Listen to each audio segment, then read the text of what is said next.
warahmatullahi wabarakatuh. Asyhadu alla ilaha illallah wa asyhadu anna Muhammadan abduhu wa nabiyya ba'da.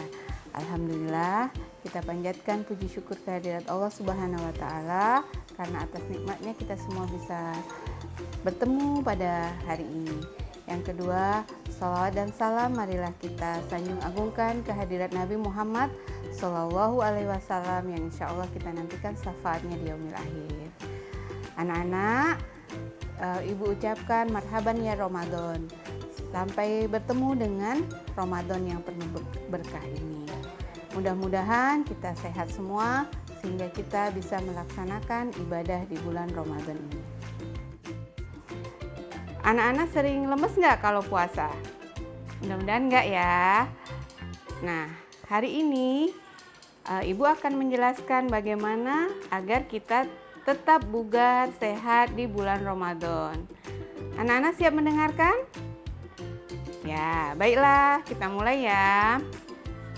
Coba siapa yang mau sehat di bulan Ramadan? Angkat tangan. Waduh, semuanya ya, semuanya mau sehat dan bugar di bulan Ramadan.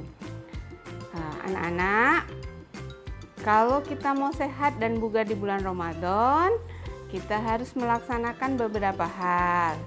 Nah, yang pertama, anak-anak harus berniat puasa karena Allah. Mengapa kalau anak-anak niat puasa karena Allah? Pasti Allah akan memberikan kekuatan agar anak-anak kuat untuk melaksanakan ibadah puasa.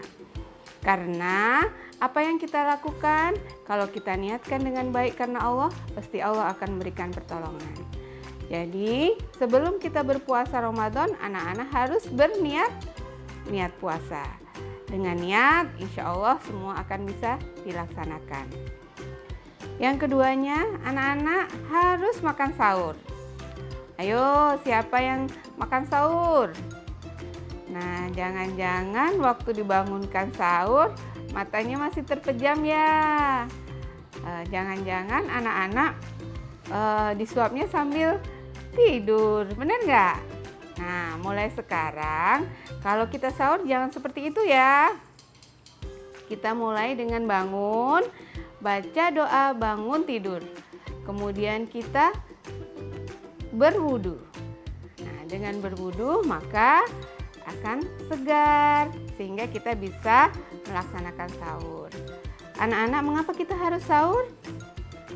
Karena pada saat kita beraktivitas pada siang hari kita butuh energi. Energi itu apa? Energi itu adalah makanan yang kita makan, kemudian akan diolah oleh tubuh kita menjadi energi, menjadi tenaga, sehingga anak-anak pada saat puasa bisa bermain, belajar, berlari ya. Tidak hanya apa? Biasanya kalau puasa suka apa? Suka tidur, benar tidak?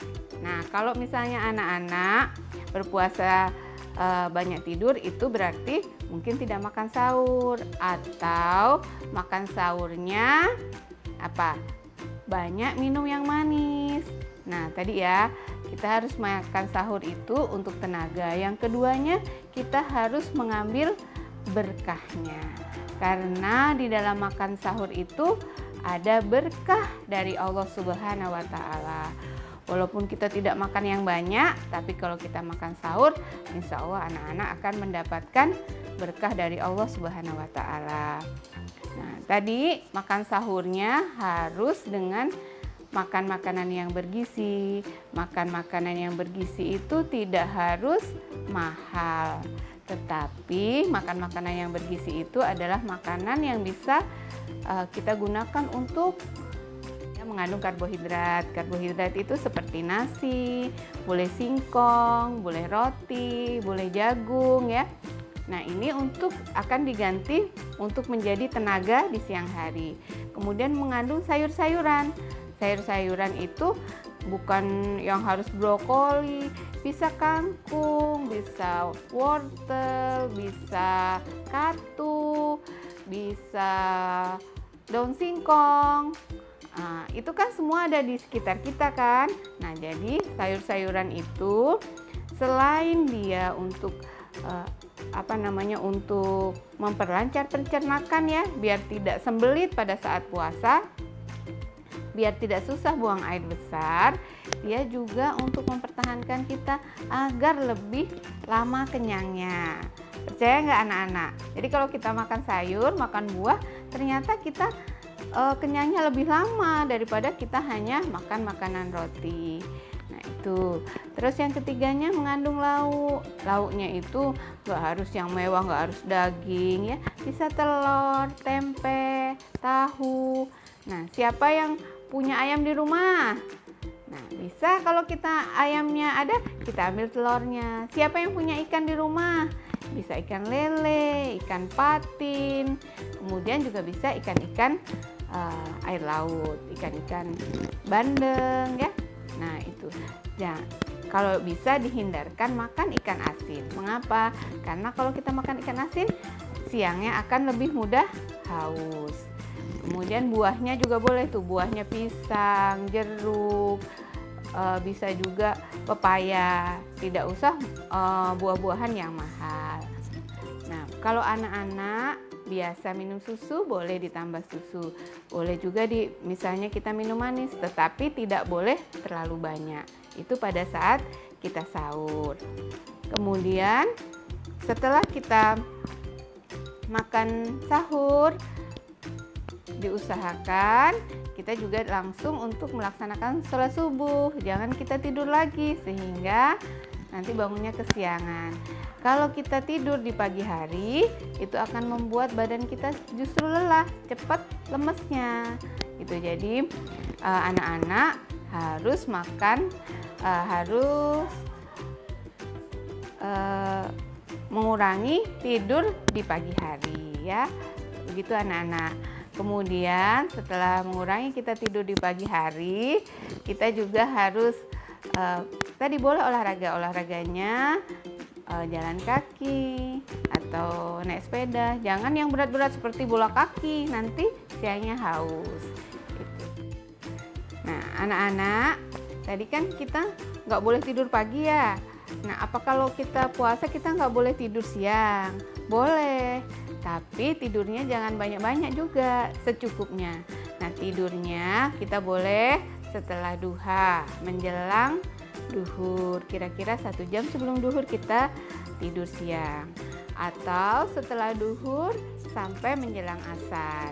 Nah itu kita pada saat kita berpuasa kita juga harus tidur yang cukup. Mengapa? Karena nanti malam kita akan sholat tarawih, memperbanyak sholat sunnah. Nah, pada saat berbuka anak-anak boleh kita minum manis, dianjurkan berbuka dengan yang manis, tapi bukan yang manis-manis sekali. Kan anak-anak sudah manis kan? Nah, kalau kita minumnya terlalu manis, nanti manisnya kebanyakan. Jadi, yang disunahkan oleh Rasulullah itu berbuka dengan yang manis itu berbuka dengan kurma sebenarnya, atau dengan manis alami, yaitu manis dari buah-buahan. Kalau kita berbuka dengan kurma, berbuka dengan 3 buah kurma, 5 buah kurma, 7 buah kurma, itu sudah cukup manisnya. Kalau anak-anak minum manis, boleh, tapi nggak boleh lebih dari 1 gelas tadi. Nanti kalau kebanyakan akan menyebabkan kencingnya manis. Makanya banyak yang menderita kencing manis itu karena orang Indonesia memang punya kebiasaan untuk minum manis yang banyak. Belum nanti kue-kuehnya manis semua, sehingga justru ketika gula kita berbuka, gulanya itu banyak. Nanti anak-anak ketika mau sholat tarawih, anak-anak lemes karena kebanyakan kadar gula dalam darah. Jadi lebih mudah ngantuk, lemes gitu karena kita kebanyakan gula. Jadi boleh minum atau makan dari manis alami, dari buah-buahan, dari kurma. Kalau kita mau yang mengandung gula, misalnya pakai sirup boleh, tapi tidak boleh lebih dari 1 gelas. Atau kalau kita pakai tangkaran 1 sendok gula ya, sehingga nanti tubuhnya akan seimbang. Selanjutnya kita boleh nggak makan nasi? Boleh, tapi dianjurkan sesudah sholat maghrib atau sesudah sholat isya. Mengapa? Biar perutnya itu nggak terlalu penuh. Nah, anak-anak kalau makannya banyak, perutnya nambah gede nggak? Ya kan? Nah, nanti pas sholat rukunya susah karena terganjal oleh perut. Perutnya udah kebanyakan air minum, kebanyakan makanan. Jadi kita juga boleh makan, tapi harus waktunya diatur. Jadi makan makanan ringan, terus kemudian minum minuman yang manis, baru kita sholat. Nah, setelah sholat maghrib, setengah jam dari kita berbuka, kita boleh makan makanan yang berat. Atau kita nanti kalau misalnya itu sudah boleh sholat isya dan sholat tarawih, baru kita makan. Nah, setelah makan, nanti kita bisa sambil menunggu sholat tarawih kita berzikir atau membaca Al-Quran. Nah, tadi ya sudah kita berbuka, kita juga harus sholat wajib tadi ya, sholat maghrib, sholat isya. Kemudian kalau pada bulan Ramadan biasanya kita sholat tarawih berjamaah. Sholat tarawih ini adalah sholat malam yang disunahkan oleh Rasulullah. Sebenarnya boleh dilakukan berjamaah, boleh sendiri-sendiri, tetapi akan lebih afdol kita lakukan berjamaah. Mengapa? Karena bisa kita lakukan bersama-sama. Selain itu, kita lebih ringan untuk melaksanakannya. Kalau kita sholat sendiri suka males kan? Bener nggak? Oh, tapi enggak ya, anak-anak SDIT Madani ini semuanya rajin-rajin. Insya Allah selama 30 hari ini ke depan kita akan bisa melaksanakan sholat tarawih penuh selama 1 bulan. Pesan ibu tadi ya, selain memperbanyak sholat wajib, sholat sunnah, juga perbanyaklah membaca Al-Quran. Nah, nanti coba siapa yang bisa khatam dalam 1 bulan, nanti minta hadiah ya. Hadiahnya sama siapa mintanya? Boleh sama bu guru, boleh sama orang tuanya. Pasti dikasih kalau ini. Karena apa? Karena itu untuk menjadi anak-anak yang soleh nantinya, soleh dan solehah. Itu yang bisa ibu sampaikan. Terima kasih. Kalau ada yang salah dan kurang berkenan, ibu mohon maaf. Ibu akhiri. Assalamualaikum warahmatullahi wabarakatuh.